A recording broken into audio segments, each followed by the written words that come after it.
Thank you very much, Niels, for your introduction. So indeed, I won't be talking about programming-related stuff today. I won't even be talking that much about Renowned Explorers itself, but I will be talking or giving a more business-related talk, if you will all indulge me for that. So I'm Manuel. I'm one of the founders, one of the 4 founders of Abbey Games. I spend most of my time at Abbey Games doing gameplay programming, a bit of design, and then marketing. So just want to quickly introduce Abbey Games for those of you that don't know it, and then we're going to dive right into the talk called Resurrecting Renowned Explorers, which sounds very dramatic. It was quite dramatic at some point as well, but luckily, no, I'm not going to spoil anything. So Abbey Games is a studio that was founded in 2012 by 4 founders, including me, from the Utrecht University. And at the Utrecht University, we decided we want to create this game. We want to have a game studio around it. We want to have our career in games. We started out in the basement of the Utrecht University, but soon we moved to the Dutch Game Garden, which you probably all know. It was a great time there. We spent about 3 years there, I think, creating RIAs and a large part of our next game, Renowned Explorers. We focus on strategy games, and we try to have these strategy games be very positive, because a lot of strategy games, games for thinking people, are about war or about fighting in some sense, and ours aren't necessarily not about war or fighting, but at least they allow a different option, and you can feel optimistic in these games. And we're an independent studio, so we create our own concepts and we fund our own concepts, at least for now. And this talk is about how it nearly weren't so. So we released RIAs in 2013. We released Renowned Explorers, our follow-up title, about 2 years later in September 2015. Okay, so what I want to talk about today is the concepts of failure and success for your games as probably an independent studio. Just to get a quick count, how many of you are currently developing a game that they at some point want to launch? Yes, that's nice. Okay. So then you might also be thinking about failure and success yourself. And so what would that mean? Well, if you've seen Indie Game the movie or seen another Rockstar story, you may know success as, you have years of hard work on your game. It's very stressful. These times can often be very dark. But at some point you decide, this is it. We're going to launch. We're going to see how it does in the world. You release it, and suddenly everybody knows about your game. It's awesome, people play it, and better for your studio, people also buy it. This is, of course, very important for the sustainability of your studio. This is more or less a success story, and I think this is somewhat what you have in your mind, albeit perhaps more nuanced. A failure story would, in many ways, look quite similar. So you're working quite hard or really hard on your game. It's really stressful. It's often a dark time. At some point, you decide we're going to release. You release, and nobody plays your game. Nobody thinks it's great, or perhaps your family thinks it's great. And then people don't really buy it, which is really, really bad for your studio. So that's what failure would look like. And of course, I'm presenting it really binary here, but more or less, these are the 2 futures that lie wait for you if you're deciding to self-publish your game. If you're not self-publishing, of course, the risk isn't entirely yours. And it's more creatively that you have success or not. Still, this talk is from the viewpoint of self-publishing. So what if you're also financially responsible for your own success, which I guess you're also when you're working with a publisher. So to test this a bit, to see about your judgment about failure and success, and for me to get a sense of that, I want to play a little game with you. This is just to show you that a large part of failure and success also depends on things outside of your control. You can control the marketing, you can control the game, you can control the quality of the game, but you can never control everything entirely, so there's a luck factor involved. Launching is always throwing a die. So what I wanted you to do is play a game with you where you imagine that you are a game publisher. So it's very simple. Of course, a game publisher is being a game publisher is really complicated, but for now I just want you to think, I have money, I have lots of money, I want to invest in cool games that probably make a bunch of money back. It's a bit cynical, but let's think about it like that. And to test you for this, we'll play a game called Game Publisher Tinder. And this means that on a very superficial level, you're going to judge games on whether or not they are a success, and otherwise whether they are a failure. And the way we're doing this is you get some information about every game, some very superficial figures, like how many owners are there, how expensive is the game to buy, usually for players. And based on that information, I want you to say, had I had the chance, with this hindsight, to invest in this game right before launch, would I have done that? And if you would have, you swipe left for the audience. Sorry, if you would have, you swipe right. So that means you would invest, and otherwise you swipe left, which means you would not invest. So I want you all to put your hands up, and then as we go through the following 5 examples, swipe either right or left. So let's check what you think of the following game. I will give you 10 seconds for the first one, and then 5 seconds for each subsequent one. So remember, that way is reject, that way is continue the conversation. 5, 4, 3, 2, 1. Oh, sorry, let me just, okay, so this is banished, $19. It sold 1.5 million units approximately, according to Steam Spy. Okay, so I see some very critical publishers with their hands to the left, some very accepting publishers with their hands to the right. I think you would have made a lot of money if you had invested in Banished. Okay, let's continue. Hands up. We're gonna go a bit quicker now. Envy the Dead, $5, 5K sales, plus or minus 2K. Would you have invested? Okay, quite unanimously. You would have not invested. This one, No Man's Sky, would you have invested? Okay, some people wouldn't have, but most of you would. This next one, Lethis, Path of Progress, a smaller game, perhaps not as well known. It's a city builder, $19, sold 20K plus or minus 4K. Okay, so some of you would, some of you haven't. And then this next one might be a bit hard. It's Renowned Explorers, as it was a month after launch. I know you can't be entirely objective here with me on stage gazing at you. Okay, well, thanks for playing anyway. I think you would all be perfectly fine publishers, so give yourself an applause. That's great. So why did I put this up here? To let myself be judged by all of you. Well, the whole reason is that at this point, I was definitely swiping left for this specific game, this specific launch that I, together with the whole team at Abbey Games, have been pouring my heart in, all of my hard work, and as a founder also, a lot of my money. So our launch basically looked like this. I don't want to go too much into the phase before launch and the launch itself, what we did, but this was the result. This is our revenue per day graph.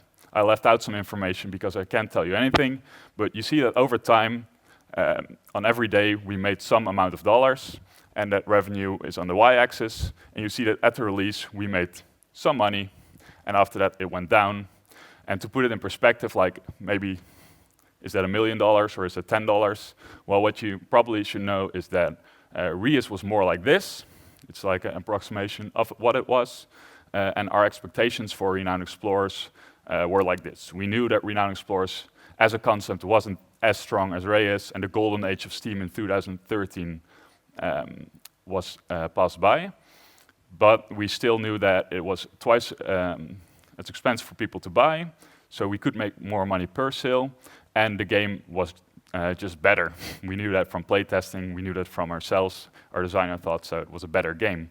So we had some expectations, but they weren't at all met. And what's worse is that Renowned Explorers cost about twice as much to make as Reus if you count all the working hours and the investments. Which meant that after a month of release, we were not even at 15% of breaking even for this project.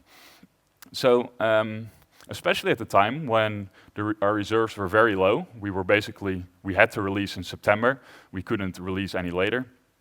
And we had this launch that we had expected way more of. And we had 16 people working at us, of which we wanted to keep at least 12. And we couldn't.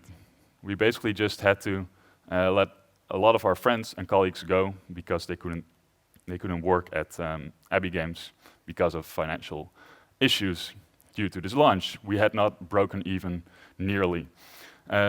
So you can imagine the atmosphere in September was really bad, and that's an important reason I would have swiped left at that moment. So of course, well, that just means that we've rolled really low on our die. We rolled about a 4, I would estimate.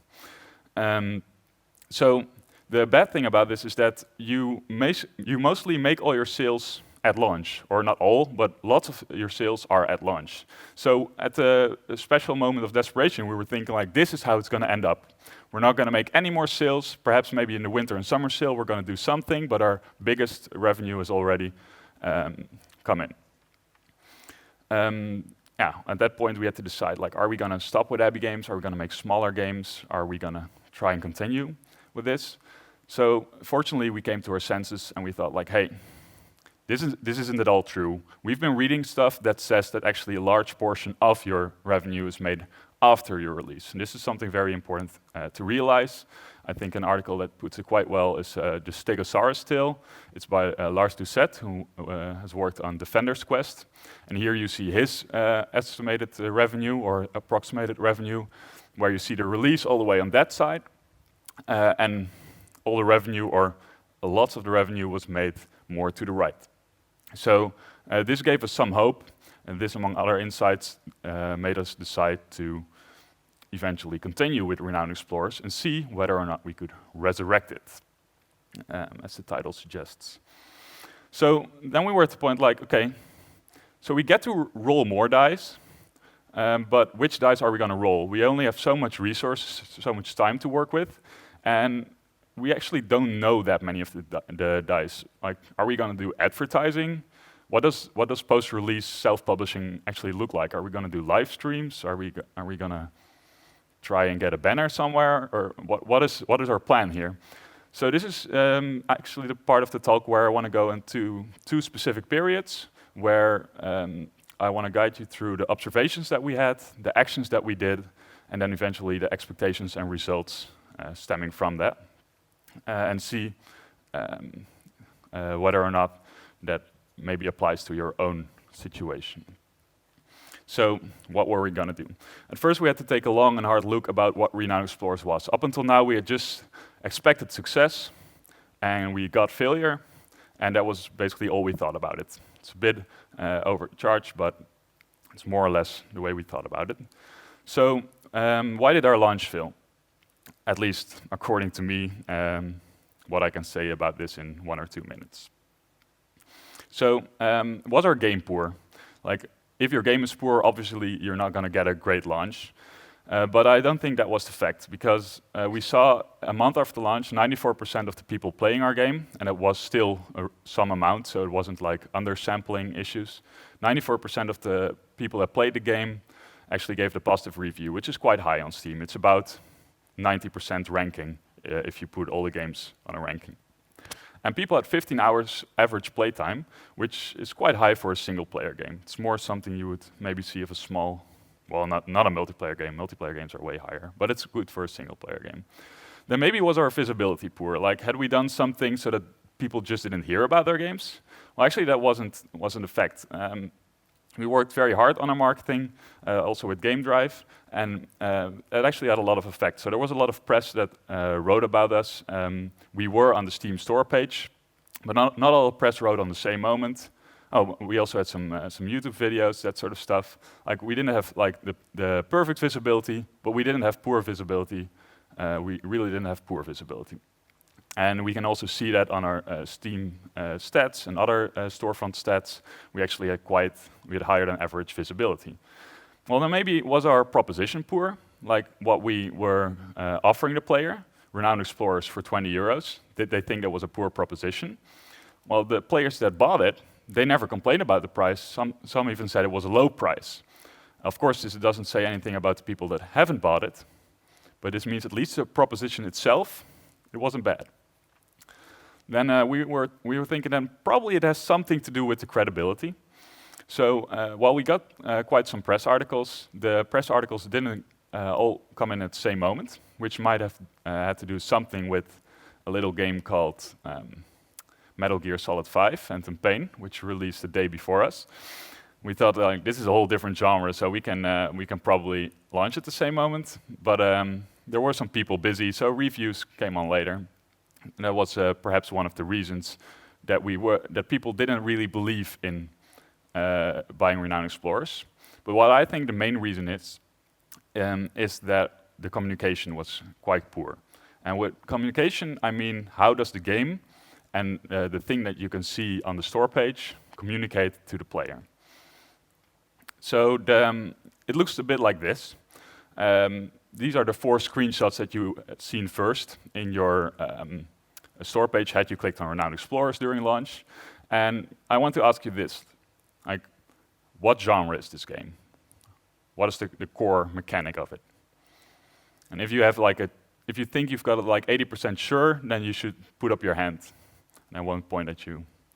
Okay, so that's one of the big problems. People saw our store page and they didn't know what genre it was. And it was very hard because Renowned Explorers has lots of things. It's strategy, it's RPG, it's got all these narrative elements, it's also a bit of a roguelike.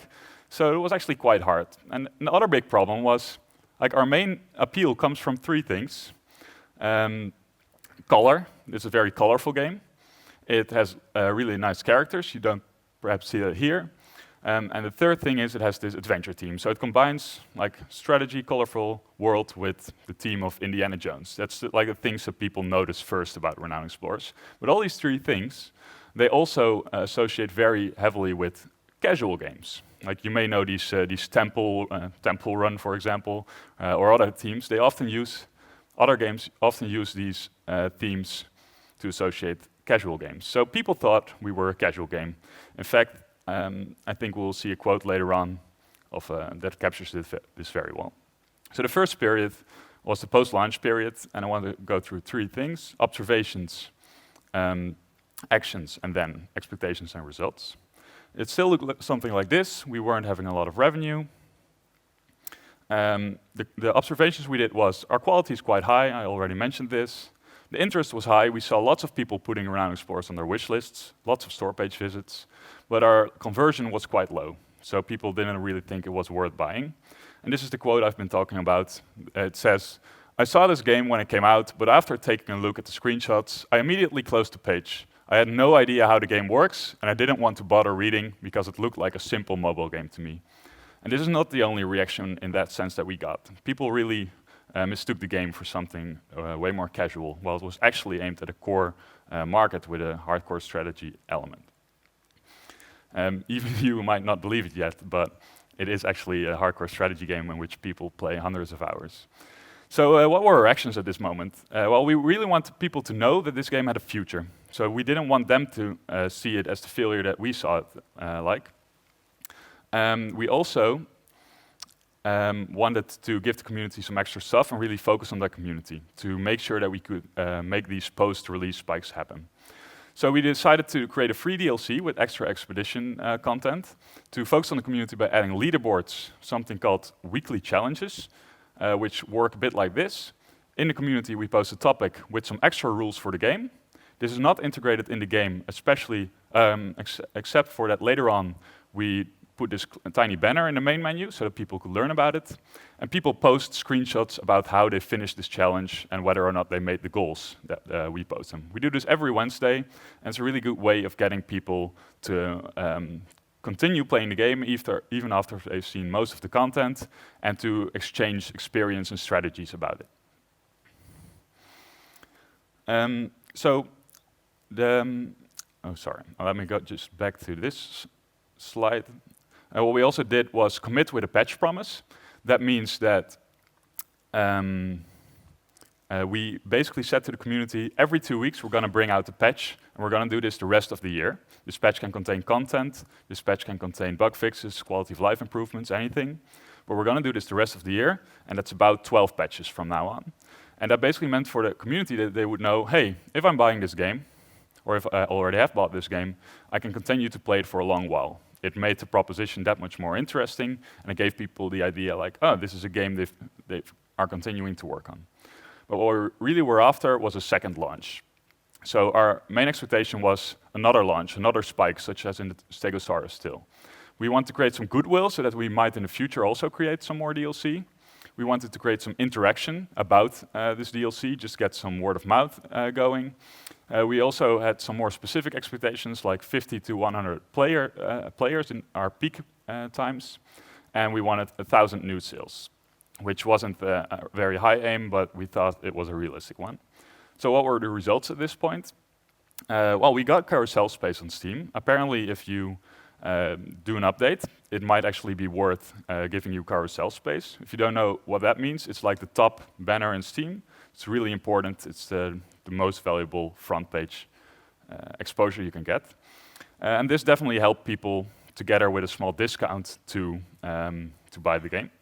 Now, there were some people that were expressing their gratitude, and of course there are always the silent people as well, but there were no negative reactions about the DLC, so that was good. The community hub really got a lot of new interest, veteran players interacting with new players.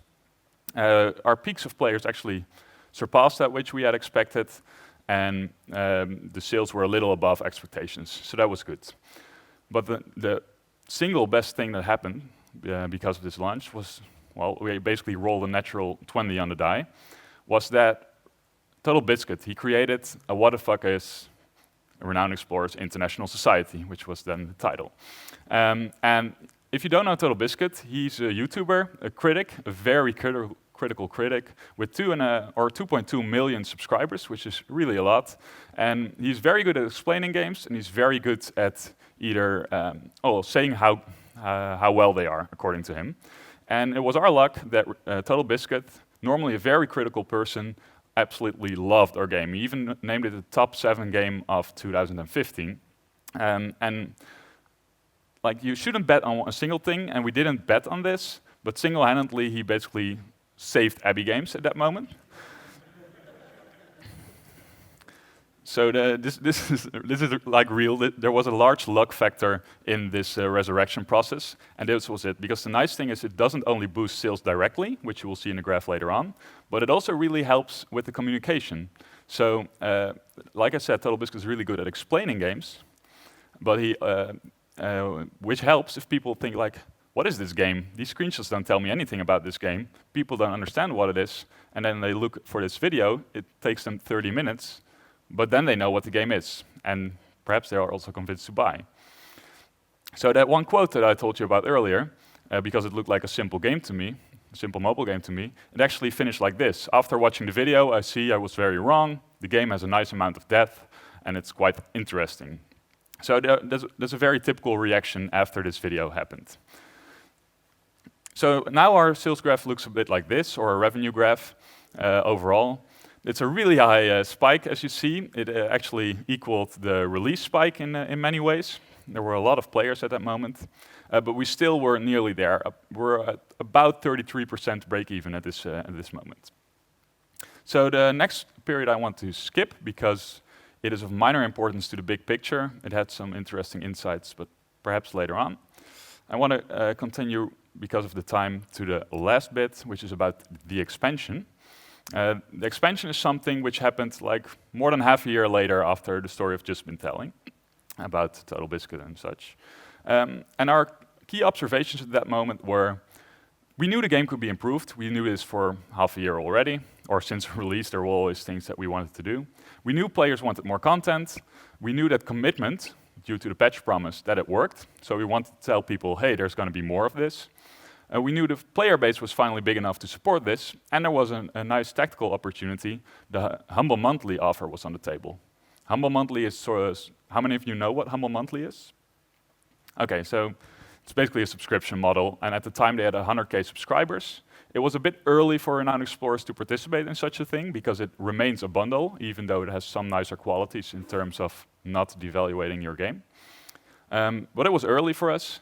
But then again, we needed the credibility. We still needed, even after Total Biscuit, the credibility of someone saying, hey, this is a hidden gem. You should start playing this. And we needed the promotion as well. So we decided to run with it. And we decided to prepare for this large amount of player influx that we would get from the Humble Monthly, to re-all our main menu. So actually let it point to all the community interaction that we did. The news up there, the community challenge down there. So there's a new main menu for the new players. we made a different banner. So this is the starting banner. It's the end banner, the resulting banner.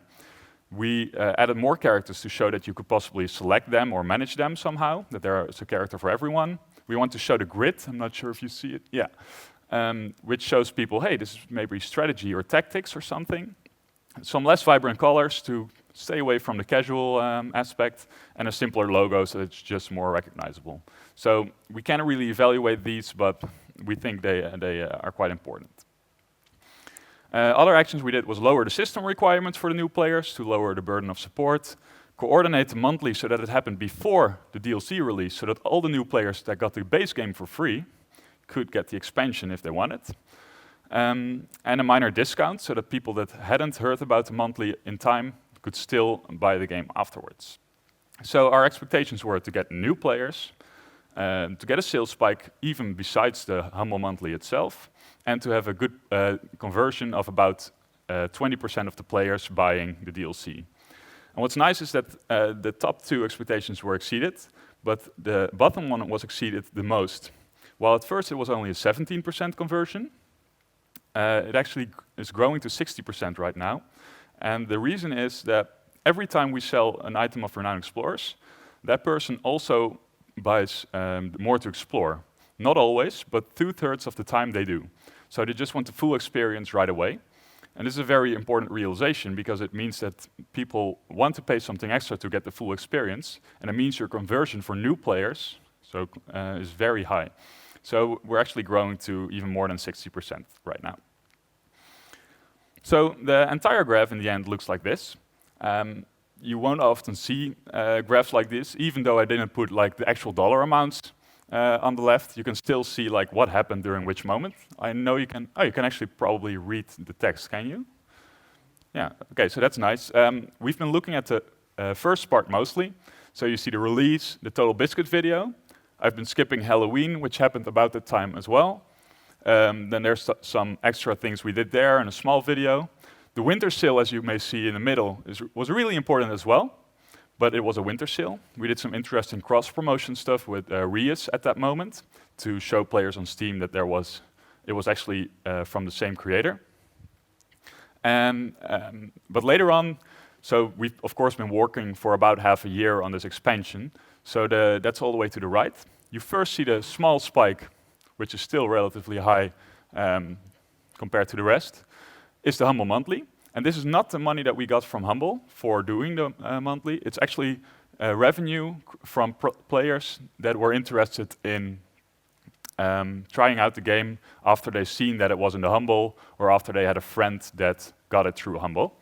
So that's actually a pretty important spike. So the fact that we coordinated the discount on Steam with the release of the Humble Monthly seemed to have worked, even though we don't know how high the spike would have been hadn't we done the discount or had we done them separately. Then later on, we see that the DLC was actually the single biggest moment in terms of revenue per day for Renowned Explorers. It's higher than release, and it's actually the best thing we've done.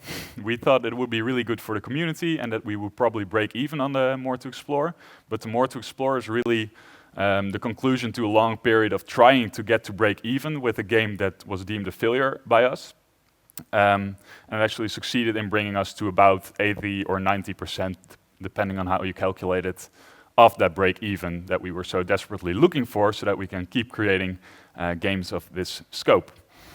And the nice thing is that yesterday there was another conclusion to this long story, which is that we won a Dutch Game Award for Renowned Explorers, which really finished that. So all in all, it was a very bright result.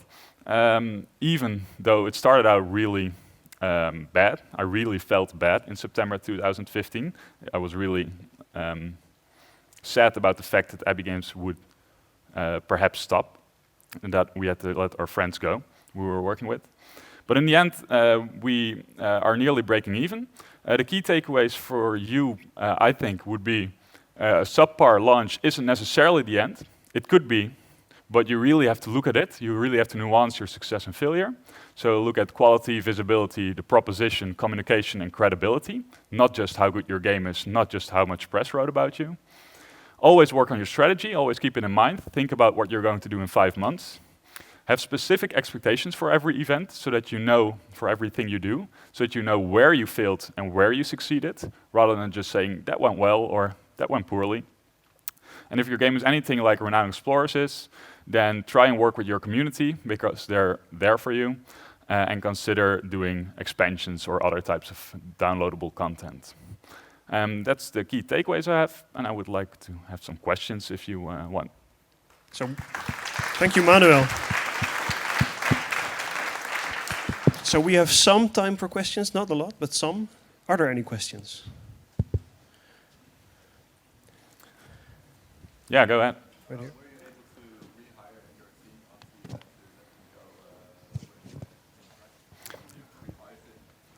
Oh, yeah. Good question. Okay, so the question is, were we able to rehire our team after we got the success? So, as you see, the success happened about a year later. This was a moment that most of these people have moved on. So, in a sense, no. And in another sense, we also were going on with our studio, and we saw that actually, until we're in production, we don't need a full team. We were at the time with 12 people, and we thought we could sustain 12 people. But the fact that we couldn't wasn't only due to poor launch, it was also due to you just don't want to sustain 12 people when you're doing a concept phase or support phase, post-release phase. Are there any other questions? So, are you working on new games? I don't know, maybe. We're actually working on several things right now, which is Renowned Explorers. So we're still pushing this because we're still not on a break even and we want to go beyond that. Reus is coming to consoles, which is really awesome. It's coming within a month. And we're also preparing our engine for the next game, but we're nowhere near creating a next game. So. All right, thanks, Manuel. Yeah, thanks for listening, everyone. Another applause.